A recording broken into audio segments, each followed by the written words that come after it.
আজ ছিল আমাদের একটা বন্ধুর জন্মদিন, তাই আমরা সকলে মিলে তার জন্মদিন সেলিব্রেট করে আমরা বেরিয়ে পড়লাম কিছু খাওয়ার উদ্দেশ্যে।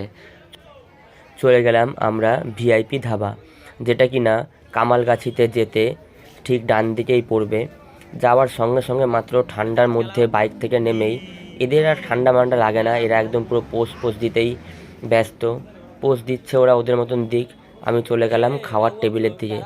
খাবার টেবিলে যেতে না যেতে দেখি এরাও আবার নিজের মতো নিজে হি হা করে রাক্ষসদের মতো পোজ দেওয়া আরম্ভ করে দিল। তারপরে আমার খুব ঠান্ডা লাগছিল, এই কারণের জন্য আমি চলে গেছিলাম যেখানে রুটি সেঁকছিল। রুটি সেঁকা দেখে, এনার রুটি সেঁকার যে স্টাইলটা সেটা দেখে আমার একটুখানি আলাদা রকমই ফিল হলো। হ্যাঁ, দাদা এমনভাবে ছুঁড়ে মারলো মনে হয় এই বুঝি ক্যাচটা লুপে নেবো, বাট कहाँ से आते हैं? কী আর করা যাবে, পারলাম না।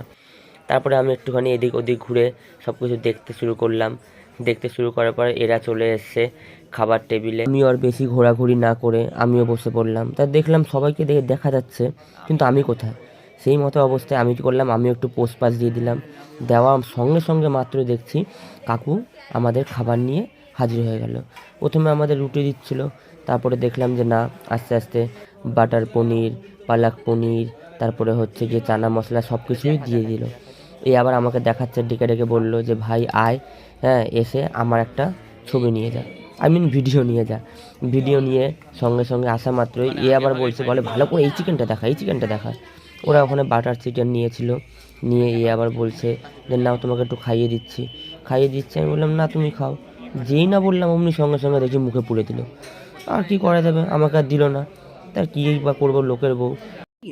बहुत तेज हो रहा है। আমি সঙ্গে সঙ্গে কী করলাম, আমিও নিজে মুখে পুড়ে নিলাম। পুড়ে নেওয়া মাত্র দেখছি দাদা আমাদের আর একটা অর্ডার নিয়ে চলে আসলো, চাউমিন, সসে ভরা চাউমিন। সে সস একদম পুরো এদিক ওদিক লেটকে দিয়েছে, যা হোক আর কি।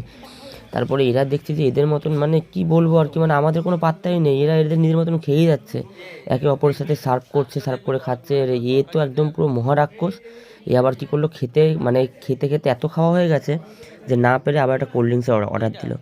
দেখো, এই আছে আমাদের খাবারের লাস্ট পর্যায়ে, কোল্ড ড্রিঙ্কসটা ছিল, আর এদিকে এমন করে খেয়েছে মনে হচ্ছে যেন কতদিন খায়নি।